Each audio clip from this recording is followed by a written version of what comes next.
അതുപോലെ തന്നെ സിഎയിലും ഇതാ നമുക്ക് ഭയങ്കര റിസൾട്ടാണ് 80+ ഫൗണ്ടേഷൻ പാസ് ആവുന്നത്. അതേപോലെ തന്നെ ഇന്ററിലാണെങ്കിലും നല്ല റിസൾട്ടുകൾ എന്ത് ചെയ്യുന്നു, ഒരുപാട് പേര് ബോത്ത് ഗ്രൂപ്പ് പാസ് ആവുന്നു, കുറച്ച് പേര് സിംഗിൾ ഗ്രൂപ്പ് പാസ്, അത്രയും റിസൾട്ട്. രവി സാറിന്റെ ക്ലാസ് കിട്ടിയ ഒരു സ്റ്റുഡന്റ് സത്യം പറഞ്ഞാൽ അത് ടഫാണോ, അത് പഠിക്കാൻ പറ്റാത്ത കഴിയുന്നല്ല, അത് നിയമം ഇൻട്രസ്റ്റിംഗ് ആയിട്ട് ജീവിതത്തിൽ നമ്മൾ കേൾക്കുന്ന പേരാണ് ടേണിംഗ് പോയിന്റ്. ആദ്യം കേൾക്കുക 10 കഴിയുമ്പോഴാണ്, എടാ മോനെ ഇതാണ് നിന്റെ ശരിക്കുള്ള ടേണിംഗ്, എടാ മോളെ ഇതാണ് നിന്റെ ശരിക്കുള്ള ടേണിംഗ് പോയിന്റ്.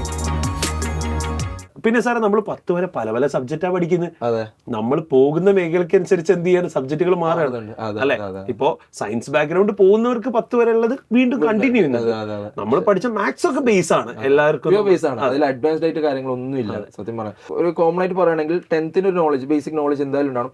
പ്ലസ് 1 പ്ലസ് 2 എടുക്കുന്ന ചില ടോപ്പിക്സ് മാത്രം CA ഫൗണ്ടേഷൻ ഉണ്ട്. അല്ലാണ്ട് പ്ലസ് 1 പ്ലസ് 2 സയൻസ് കവർ ചെയ്ത അതിന്റെ സിലബസ് ഒന്നുമല്ല. ചില ടോപ്പിക്സ് ആകുമ്പോൾ ഇന്റഗ്രൽസും ഡിഫറൻസിയേഷൻ അതൊക്കെയാണ് ഫൗണ്ടേഷൻ. ആ ഒരു ചെറിയ ടോപ്പിക്സ് മാത്രമാണ് എന്ത് ചെയ്യുക അഡീഷണൽ ആയിട്ട് വരാം. അതെ, ഫാക്കൽറ്റി പൂളൊന്നും നമ്മൾ ഒരു അഡ്ജസ്റ്റ്മെന്റ് ചെയ്യുന്നില്ല. അടിപൊളി ക്ലാസ് ഫാക്കൽറ്റി നമുക്ക് ഒരിക്കലും കോംപ്രമൈസ് ചെയ്യാൻ പറ്റില്ല, ക്വാളിറ്റിയാണ് ബാധിക്കുന്നത്. നമ്മളെ ഫാക്കൽറ്റി പൂളിൽ നമ്മൾ കോംപ്രമൈസ് ചെയ്യുന്നില്ല.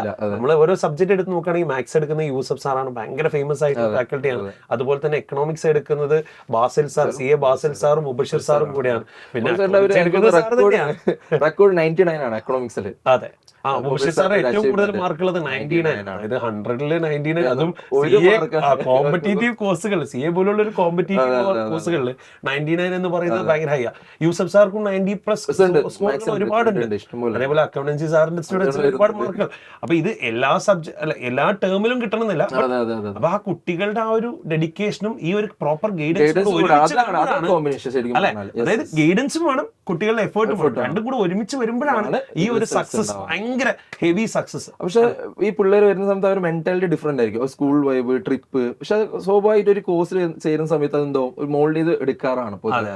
ഇത് എന്നെ കൊണ്ട് പറ്റില്ല, ഞാൻ ഡിഗ്രി കഴിഞ്ഞിട്ട് വരാം, ഇപ്പം ഫുള്ള് കളി മോഡാണ്, വൈബാണ്. പക്ഷെ പിന്നെ നമ്മൾ ആ ഒരു സാഹചര്യം അല്ലെ, എല്ലാ കുട്ടികളും CAക്ക് പഠിക്കാൻ നിൽക്കുമ്പോൾ കുറെ പേര് സീരിയസ് ആയിരിക്കും. ഈ സീരിയസ് അല്ലാത്ത ആളുകളും കൂടെ ഇവരെ കാണുമ്പോൾ ഓപ്ഷൻ ഇല്ല. കാരണം അവര് ഡെഡിക്കേറ്റ് ചെയ്ത് കോഴ്സ് എടുത്തു, മുന്നിലിരിക്കുന്ന എല്ലാവരും CA പഠിക്കാൻ.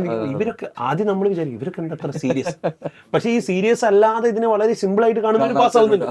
അതായത് നമ്മൾ ഇതിനെ ഭയങ്കര കോംപ്ലിക്കേറ്റഡ് ആയിട്ട് കാണേണ്ട ആവശ്യമില്ല. ആക്ച്വലി വളരെ ഈസി ആയിട്ട് കംഫർട്ടബിൾ ആയിട്ട് കൊടുക്കുന്ന വർക്കുകൾ കൃത്യമായി ചെയ്ത് നല്ല രീതിയിൽ പഠിച്ച് കൺസെപ്റ്റ് കൃത്യമായിട്ട് മനസ്സിലാക്കും. നമ്മളെ ഫോക്കസും അത് തന്നെയാണല്ലോ. അല്ല സാർ, സത്യം പറഞ്ഞാൽ സിന്റെ കേസിൽ നമ്മൾ പറഞ്ഞു വെച്ചാല് സിന്റെ മെറ്റീരിയൽ ഇപ്പൊ ഫൗണ്ടേഷൻ ആണ് 4 മെറ്റീരിയൽ 4 സബ്ജക്റ്റ് ആണ്. ഓക്കെ സാറിന് അറിയുന്ന പോലെ സത്യം പറഞ്ഞാൽ ഈ മെറ്റീരിയൽ പഠിച്ചാൽ മാത്രം അവർ മതി, ഒരു കൂടുതലൊന്നും പറയണ്ട. ഇപ്പൊ ഞാൻ പറയട്ടെ, ഇപ്പം നമ്മൾ ടഫസ്റ്റ് ഒരു എക്സാം ഇന്ത്യയിൽ അല്ലെങ്കിൽ വേൾഡ് വൈഡ് നമുക്ക് റെക്കഗ്നൈസ്ഡ് ടഫസ്റ്റ് എക്സാം ആണ് CA. പക്ഷെ CA എന്ന് വെച്ചാൽ എല്ലാവരും വിചാരിക്കുന്നത് സംഭവം ടഫ് തന്നെയാണ്, അങ്ങനെ വിചാരിച്ചൊന്നും കിട്ടില്ല, അത്രയും എഫർട്ട് കമ്മിറ്റ്മെന്റ് ഉണ്ടെങ്കിൽ കിട്ടുള്ളൂ. പക്ഷെ സത്യം പറഞ്ഞാൽ ആ മെറ്റീരിയൽ അവർ പ്രൊവൈഡ് ചെയ്യുന്ന ICന്റെ ആ മെറ്റീരിയൽ പഠിച്ചാൽ തന്നെ CA പാസ് ആവും. അല്ലാണ്ട് നമുക്ക് ഈ ബാക്കിയുള്ള എക്സാം പോലെ ഇപ്പം PSC എക്സാം ചെയ്യുന്നുണ്ട്, കുറെ UPSC എക്സാം ഒക്കെ അതിൻ്റെതായ വാല്യൂസ് ഉണ്ട്. പക്ഷെ അവർക്ക് ജനറൽ നോളജ് അറിയണം, ജനറൽ ആയിട്ട് അറിയണം, വേറെ എന്തൊക്കെയോ അറിയണം. പക്ഷെ CA ആവണമെങ്കിൽ ഒന്നും അറിയണ്ട. CA എന്ത് പഠിച്ചാൽ മതി, അവർ പ്രൊവൈഡ് ചെയ്യുന്ന മെറ്റീരിയൽ മാത്രം പഠിച്ചാൽ എന്താവും, അവർക്ക് CA ക്രാക്ക് ചെയ്യാൻ പറ്റും. അത് കൃത്യമായ രീതിയിൽ പഠിക്കുക. അതെ, പ്രോപ്പറായിട്ട് അതിൻ്റെതായ രീതിയിൽ പഠിക്കണം. ഓക്കെ, തോന്നിയ പോലെ അല്ല, അതിന്റെ പ്രോപ്പർ ഗൈഡൻസ്, അതിന്റെ സ്ട്രക്ചേഴ്സ് ഒക്കെ ആ രീതിക്ക് തന്നെ പഠിക്കണം. ഇപ്പം ഇന്ററിലും 6 സബ്ജക്ട്സ് ആണ്. ആ ബുക്ക് അവർ പ്രൊവൈഡ് ചെയ്യുന്ന ആ മെറ്റീരിയൽ പഠിച്ചു കഴിഞ്ഞാൽ അവർക്ക് ഉറപ്പായിട്ട് എന്ത് ചെയ്യാൻ പറ്റും, എല്ലാ ലെവലും അവർക്ക് എന്ത് ചെയ്യാൻ പറ്റും, ക്രാക്ക് ചെയ്യാൻ പറ്റും. സത്യമാണ്. അല്ലാണ്ട് നമുക്കിപ്പോൾ ജനറൽ ആയിട്ട് കുറെ അറിയണം. ഞാൻ ബുദ്ധിജീവിയാണെങ്കിൽ +2 10th ഫുൾ ഉണ്ടാവണം, അല്ലെങ്കിൽ +2 80 എബോൾ ഉണ്ടാവണം, എന്നാലും അവർക്ക് അങ്ങനെയൊന്നും ഇല്ല, ഒരിക്കലും പറയാൻ പറ്റില്ല. അത് നമ്മൾ കാണുന്ന ഒരു സാധനമാണ്. 10th ചിലരൊക്കെ ചോദിക്കും എനിക്ക് ഫുൾ A+ ഉണ്ടെങ്കിൽ മാത്രമാണ്. അതായത് ഫുൾ A+കാരല്ലോ, നമ്മളിപ്പോ എത്രയോ പേരെ പഠിപ്പിക്കും, നമ്മൾ കുറെ കൊല്ലങ്ങളായിട്ട് പഠിപ്പിക്കുന്നുണ്ട്. ഇതിൽ ഫുൾ A+കാരൊന്നുമില്ല, നമ്മളെ മുമ്പിൽ എല്ലാവരും പാസ്സാവും. പിന്നെ +2 വരെ എല്ലാവരും ഭയങ്കര ഡെഡിക്കേറ്റഡ് ആവണമെന്നൊന്നുമില്ല സാർ. പിന്നെ നമ്മൾ ലൈഫ് ചേഞ്ചിങ് മൊമെന്റ് ആണ്. +2 എന്ന് പറയുന്നത് നമ്മളൊരു മെയിൻ ടേണിംഗ് പോയിന്റ്. പലരും പറയും ഇത് 10th ആണ് ടേണിംഗ് പോയിന്റ്. അത് ജീവിതത്തിൽ നമ്മൾ കേൾക്കുന്ന പേരാണ് ടേണിംഗ് പോയിന്റ്. ആദ്യം കേൾക്കുക 10 കഴിയുമ്പോഴാണ്, എടാ മോനെ ഇതാണ് നിന്റെ ശരിക്കുള്ള ടേണിംഗ്, എടാ മോളെ ഇതാണ് നിന്റെ ശരിക്കുള്ള ടേണിംഗ് പോയിന്റ്. അപ്പൊ ഈ ടേണിംഗ് പോയിന്റ് കഴിഞ്ഞാൽ എങ്ങോട്ട് തിരിഞ്ഞു, ഒന്നുകിൽ സയൻസിലോട്ട് തിരിഞ്ഞു, അല്ലെങ്കിൽ കോമേഴ്സിലോട്ട് തിരിഞ്ഞു. ഇതാണ് നമ്മൾ നോർമലി, അല്ലെങ്കിൽ ഹ്യൂമാനിറ്റീസിലേക്ക് തിരിഞ്ഞു. ഇതാണ് നമ്മൾ നോർമലി കാണുന്നത്. പിന്നെ +2 കഴിയുമ്പോഴായിരിക്കും വീണ്ടും പാരന്റ്സ് വരും, എന്താ ശരിക്കുമുള്ള ടേണിംഗ് പോയിന്റ് ഇതാണ്. ആക്ച്വലി ടേണിംഗ് പോയിന്റ് ഇതല്ലേ? ശരിക്കും ഉറപ്പല്ല സാറേ, ഇതാണ് അവര് ഫ്യൂച്ചർ എന്ന് പറയുന്നത്. +2 അവർ എന്താണ് ചെയ്യുന്നത്, എന്താണ് ഒരു കോഴ്സ് എടുക്കുന്നത്, അതാണ് അവർ ഫ്യൂച്ചർ. അവർ ഫ്യൂച്ചറിൽ ഇപ്പൊ ഒരു +2 എന്നൊരു കുട്ടീന്റെ ഒരു ആവറേജ് ഒരു ഏജ് എന്ന് പറഞ്ഞാൽ 18, നോർമലി 18 ആണ്. 18 കഴിഞ്ഞിട്ട് ആ ഒരു 18 to 19 ഒരു 2 years പിടിച്ചോ, ആ 18 വയസ്സും 20 വയസ്സും എടുക്കുന്ന ഒരു ഡിസിഷൻ ആണ് നെക്സ്റ്റ് അവർക്ക് ഒരു ലൈഫ് എക്സ്പെക്ടൻസി എന്ന് പറയുന്നത് 60 years ആണ്. അപ്പൊ ആ 18 19 വയസ്സിൽ എടുക്കുന്ന ഒരു ഡിസിഷൻ ആണ് നെക്സ്റ്റ് 40 years അവർ എന്ത് ചെയ്യേണ്ടത്, അവർ വർക്ക് റിലേറ്റഡ് കാര്യങ്ങളൊക്കെ അവർ ഡിസൈഡ് ചെയ്യുന്നത്. പല രീതിയിൽ പോവാം. ചിലർ ഡിഗ്രിക്ക് പോകുന്നു, ഡിഗ്രി മോശം എന്നല്ല പറയുന്നത്, പക്ഷെ ഡിഗ്രി ഒരു നോർമൽ ഡിഗ്രി എന്ന് പറയുമ്പോൾ ഇപ്പൊ ഭയങ്കര കൂടുതലാണ് ഡിഗ്രി ഹോൾഡേഴ്സ് അല്ലെ. കാരണം ഇപ്പോ ഡിഗ്രിയുടെ പാസ് പെർസെന്റേജ് അത്രത്തോളം കൂടുതലാണ്. അപ്പൊ നമ്മളൊരു കോമ്പറ്റീറ്റീവ് കോഴ്സ് എന്ന് പറയുമ്പോൾ നമ്മുടെ ഡിമാൻഡ് ഇത്ര ഹൈ എന്ന് പറയാനുള്ള കാരണം എന്താ, നമ്മുടെ റിസൾട്ട് തന്നെയാണ്. ഈ റിസൾട്ട് കുറവ് എന്ന് പറയുമ്പോൾ ഇത് ആക്ച്വലി ടഫ് ആക്കുന്നതല്ല, സെലക്റ്റീവ് ആയിട്ട് നല്ല ഡെഡിക്കേറ്റഡ് ആയ ആളുകൾ പാസ്സായാൽ മതി എന്നാണ്. ഇപ്പോ ഞാൻ പറയാം, സിംപ്ലി പറയാം, ഓൾ ഇന്ത്യ നമ്മൾ 10% റിസൾട്ട് ഉള്ളൂ എന്ന് വിചാരിക്കാം. 20,000 കുട്ടികൾ എഴുതുന്നു വിചാരിക്കാം. 10% എത്ര ഉണ്ട്? 2000 ആളുണ്ട്. ഈ 2000-ൽ ഒരാളാവാനാണ് ഞാൻ പഠിക്കേണ്ടത്, അല്ലാതെ 18,000-ലല്ല. ആ തോൽക്കുന്ന 18,000-ലെത്താനല്ലോ നമ്മൾ പഠിക്കുന്നത്. അപ്പോ CA is just doing the filtration. ഇതിൽ ക്വാളിറ്റി അല്ലെങ്കിൽ അത്രയും ഡെഡിക്കേറ്റഡ് ആളുകൾ എന്ത് ചെയ്താൽ മതി, പാസ്സായാൽ മതി. അപ്പൊ എന്താ നടക്കുന്ന, ഈ ഫിൽട്രേഷനിൽ സ്വാഭാവികമായിട്ടും അടുത്ത ആളും കൂടെ ക്വാളിറ്റി കൂട്ടും. ഇത് ഒരു വട്ടം തോൽക്കുന്ന സമയത്ത് ഇത് നമ്മൾ ആരും വിട്ടുകൊടുക്കുന്നില്ല. തോൽക്കുന്ന സമയത്ത് എന്താ തോന്നുക, അയ്യോ ഇത്ര മാർക്കിന് പോയി, അപ്പൊ നമുക്ക് എന്ത് ചെയ്യാം, ഒന്നും കൂടെ എന്ത് ചെയ്യാം, പഠിക്കാം. അപ്പൊ ആ ഒരു സാധനം അവിടെ എന്ത് ചെയ്യാണ്, നമ്മൾ ആ ഒരു ICAനെ വെല്ലുവിളിക്കുക, എന്നെ ഇനി എന്ത് ചെയ്യണം, തോൽപ്പിക്കണം എന്നുള്ള ലെവലിലാണ് നമ്മൾ എന്ത് ചെയ്യുന്നത്, മുന്നോട്ട് പോകുന്നത്. അപ്പൊ നമുക്ക് ആ ഒരു കേസ് വരാം അല്ലെ. ചിലപ്പോ തോൽവികൾ വരിക എന്ന് പറയുന്നത് എന്താ, നമ്മൾ പഠിച്ച എഫേർട്ടിൽ എന്തെങ്കിലും ഒരു ചേഞ്ചോ അല്ലെങ്കിൽ തോൽവി. ഇപ്പൊ നമുക്ക് സഞ്ജുവിനെ സ്റ്റോറിന് എടുത്താൽ പോരെ. അതെ, ഇപ്പൊ റീസെന്റ് നമ്മൾ സഞ്ജു സാംസന്റെ കണ്ടു. സഞ്ജു സാംസൺ ടീമിൽ സ്ഥാനം ഉണ്ടാവോ എന്നുള്ള സിറ്റുവേഷനിൽ നിൽക്കായിരുന്നു. പിന്നീട് പെട്ടെന്ന് എന്ത് ചെയ്യാണ്, ഒരാൾക്ക് പരിക്കാവുന്നുള്ള, അഭിഷേക് ശർമ്മയ്ക്ക് പരിക്കാവുന്ന അങ്ങനെ ഒരു എൻട്രി കിട്ടുന്നു. ആ എൻട്രിയിൽ 8 ബോളിൽ 22 അടിച്ചൊരു സ്റ്റാർട്ട്, ഒരു കിഡിലെ സ്റ്റാർട്ട് ടീമിന്. ചെറിയ സ്കോറുമായിരുന്നു, എല്ലാ കളിയും ഭയങ്കര ചെറിയ സ്കോറാണ്. അന്നാണ് പവർ പ്ലേയിൽ ഏറ്റവും കൂടുതൽ റൺ വരുന്നത്. സഞ്ജു വന്ന ഒരു സ്റ്റാർട്ട് കൊടുത്തപ്പോ പിന്നെ പിന്നാലെ ഇഷൻ കിഷൻ ഒക്കെ ആ ഒരു പുതിയൊരു ഫോർമേഷൻ തന്നെ ഭയങ്കര ചേഞ്ച് ചെയ്യുന്നു. അതേപോലെ നമ്മൾ ജീവിതത്തിൽ പല സ്ട്രാറ്റജീസ് ഭയങ്കര ഇമ്പോർട്ടന്റ്. ഇന്ത്യൻ ടീം ആ ഒരു സ്ട്രാറ്റജി എടുത്തത് നമ്മളെ വേൾഡ് കപ്പ് വിജയിക്കാൻ ഭയങ്കരമായിട്ട് ഹെൽപ്പ് ചെയ്തിട്ടുണ്ട്. അപ്പൊ സഞ്ജു സാംസൺ അവിടെ ഒരു അവസരം കിട്ടുന്നു. സഞ്ജു സാംസന്റെ ഒരു കംബാക്ക് തന്നെ നമ്മൾ കണ്ടത്. അത് കഴിഞ്ഞ് നമ്മള് ക്വാർട്ടർ ഫൈനൽ ആയിക്കോട്ടെ, സെമി ഫൈനൽ, ക്വാർട്ടർ എന്ന് പറയേണ്ടി വരും ആക്ച്വലി, സൂപ്പർ 8 എന്ന് പറയുമെങ്കിലും ആക്ച്വലി ക്വാർട്ടർ ഫൈനൽ അത് ഔട്ടായാൽ ഇന്ത്യ ഇല്ല. അപ്പൊ അന്നൊരു 89, അത് കഴിഞ്ഞ് സെമി ഫൈനലിൽ വീണ്ടും ഒരു 85, ഫൈനലിൽ വീണ്ടും ഒരു 89. എന്താണ് ഒരു കൺസിസ്റ്റൻസി, അതായത് അത്രയും ഒരു കംബാക്ക് മൊമെന്റ് ആയിരുന്നു ഒരു സഞ്ജു സാംസൺ. അതേപോലെ ഇപ്പൊ CAയിലും നമുക്ക് എന്തുണ്ടാവും, ഫെയിലിയേഴ്സ് ഒക്കെ ഉണ്ടാവും. ഈ ഫെയിലിയേഴ്സ് എന്ന് പറഞ്ഞ ഒരിക്കലും നമ്മൾ അല്ല, അത് നമ്മൾ ഫെയിലിയറിൽ നിന്നും പഠിക്കാം. ഇപ്പൊ സഞ്ജു സാംസണ് ഫെയിലിയേഴ്സ് ഉണ്ടായിട്ടുണ്ട്. അവൻ എപ്പോഴും കളിച്ച ഫുൾ ഷോട്ട് അല്ലെ, എപ്പോഴും ആ ഫുൾ ഷോട്ട് എന്ന് പറയുന്ന സാധനത്തിലാണ് ഈ റീസെന്റ് ഏറ്റവും കൂടുതൽ വിക്കറ്റ് ആയത്. പക്ഷെ സഞ്ജു സാംസൺ എന്ന് പറഞ്ഞാൽ ഇത്ര നീറ്റായിട്ട് കളിക്കുന്ന കുറച്ച് ഗെയിംസ് നമ്മൾ ഇപ്പോഴാണ് കണ്ടത്. അതായത് ഈ പുൾ ഷോട്ട് ഒന്നും ട്രൈ ചെയ്യാതെ നമ്മളെല്ലാം മാക്സിമം ഡ്രൈവ് ചെയ്ത് 4 ആക്കുന്നതും, അതായത് നല്ല ബോളുകൾ മാത്രം 6 അടിക്കാൻ ശ്രമിക്കുന്ന, അതാണ് ഒരാളുടെ ചേഞ്ച്. ആ ഒരു സ്ട്രാറ്റജി മൊത്തത്തിൽ മാറ്റുന്നു പറയുന്നത്. അതേപോലെയാണ് നമ്മളുടെയും ജീവിതത്തിൽ ചിലപ്പോൾ നമ്മൾ എന്ത് ചെയ്യേണ്ടി വരും, നമ്മളെ സ്ട്രാറ്റജീസ് മാറ്റേണ്ടി വരും. നമ്മൾ പഠിച്ച മെത്തേഡ്സ് ആയിരിക്കും മാറ്റേണ്ടി വരും. അല്ലാതെ നമ്മൾ തോൽക്കാൻ കാരണം നമ്മൾ പഠിക്കാത്തതല്ല, നമ്മളെ മെത്തേഡ്സ് ആയിരിക്കും. അവിടെയാണ് ഗൈഡൻസിന്റെ അല്ലെ സാറേ. അല്ല സാറേ, വേറൊരു പോയിന്റ് ഉണ്ട്. സഞ്ജു ആ ഫൈനൽ കഴിഞ്ഞതിന് ശേഷം അവൻ മാൻ ഓഫ് ദി ടൂർണമെന്റ് ആണല്ലോ. അപ്പൊ അവൻ പറഞ്ഞൊരു കാര്യമുണ്ട്, അവനക്കൊരു ഗൈഡൻസ് കിട്ടിയിട്ടുണ്ട്, സച്ചിന്റെ പ്രോപ്പർ ഗൈഡൻസ്. അവൻ പറഞ്ഞിട്ടുണ്ട്, എനിക്ക് ചാൻസ് കിട്ടാണ്ട് ഞാൻ ഇങ്ങനെ മാറിയിരിക്കുന്ന സമയത്ത് എന്ത് മൈൻഡ് സെറ്റ് ആണ് എന്റെ ഉണ്ടാവേണ്ടെന്നുള്ള ഒരു ചോദ്യം അവനക്ക് വന്നുകൊണ്ട് അവനക്ക് ആര് ഗൈഡൻസ് എടുക്കണം എന്ന് അറിയുന്നില്ല. അപ്പൊ അവൻ ആര് ഡയറക്റ്റ് കണക്ട് ചെയ്തത് ലെജൻഡ്. അതെ, അതേപോലെയാണ് ഇവിടെയും. അപ്പൊ ഏത് സ്റ്റുഡന്റ് ആയാലും ഒരു പ്രോപ്പർ ഗൈഡൻസ് കിട്ടിയാൽ ആർക്കും എന്ത് ചെയ്യാൻ പറ്റും, ക്രാക്ക് ചെയ്യാൻ പറ്റും. പക്ഷെ ഗൈഡൻസ് അത് എവിടെയാണ്, എങ്ങനെയാണ്, ഏത് രീതിയിലാണെന്നാണ് വെരി ഇമ്പോർട്ടന്റ് റോളാണ്. അത് അവരെ ഡിസ്ക്രിപ്ഷനാണല്ലോ, അവരെ ചോയ്സ് ആണ്. അത് അവർ പ്രോപ്പർ ആയിട്ടൊന്ന് സോർട്ട് ഔട്ട് ചെയ്ത് കഴിഞ്ഞാൽ സ്വാഭാവികമായിട്ട് എല്ലാവർക്കും എന്ത് ചെയ്യാൻ പറ്റും, ഈസി എന്ത് ചെയ്യാൻ പറ്റും, അക്വയർ ചെയ്യാൻ പറ്റും. അതെന്തായാലും ഏത് കോഴ്സ് ആയാലും. സാർ, അപ്പോൾ നമ്മൾ ഫൗണ്ടേഷന്റെ ഫാക്കൽറ്റി കുറിച്ച് നമ്മൾ ഡിസ്കസ് ചെയ്തു. അപ്പോൾ ഇന്ററിന്റെ എങ്ങനെയാണ് സാറിന്റെ? അപ്പൊ എന്താ സാറേ, നമ്മള് എന്തായാലും നമ്മൾ ബെസ്റ്റേ കൊടുക്കും. കാരണം അത്ര എക്സ്പീരിയൻസ്ഡ് ആയിട്ടുള്ള ഫാക്കൽറ്റി. നമ്മൾ എപ്പോഴും ഫോക്കസ് എന്ന് പറഞ്ഞാൽ കുട്ടികളുടെ റിസൾട്ട് ആണ് നമ്മൾ ഫോക്കസ്.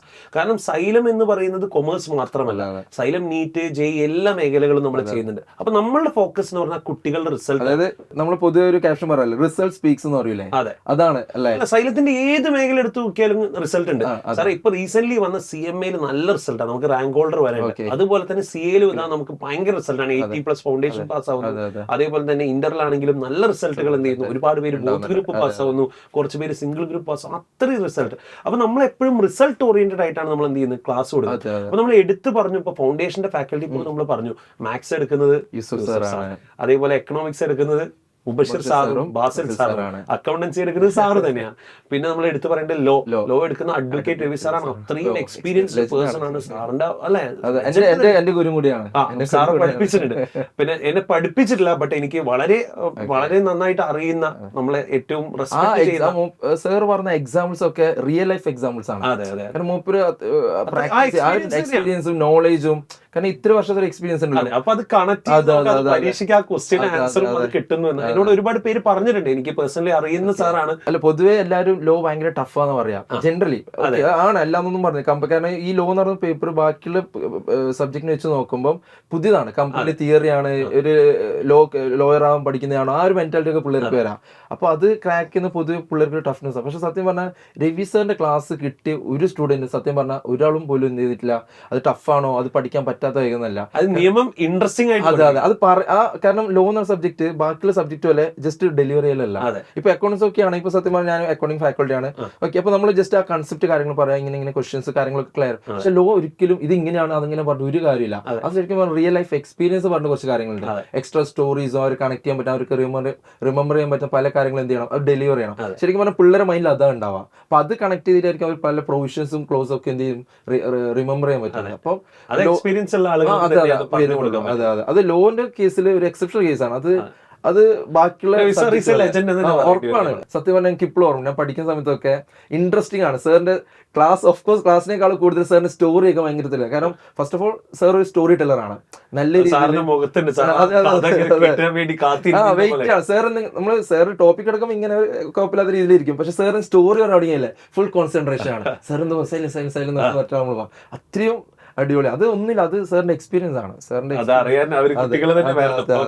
പിന്നെ ഇന്ററിന്റെ ഫാക്കൽറ്റീസിനെ കുറിച്ച് പറയുകയാണെങ്കിൽ ലോ എടുക്കുന്നത് നിമിത് സാറാണ്. വളരെ നമുക്ക് ഇപ്പൊ ഭയങ്കര ഇഷ്ടപ്പെട്ട, അല്ലെ, ഏറ്റവും ഇഷ്ടപ്പെട്ട ഫാക്കൽറ്റീസിൽ ഒരാളാണ് നിമിത് സാർ.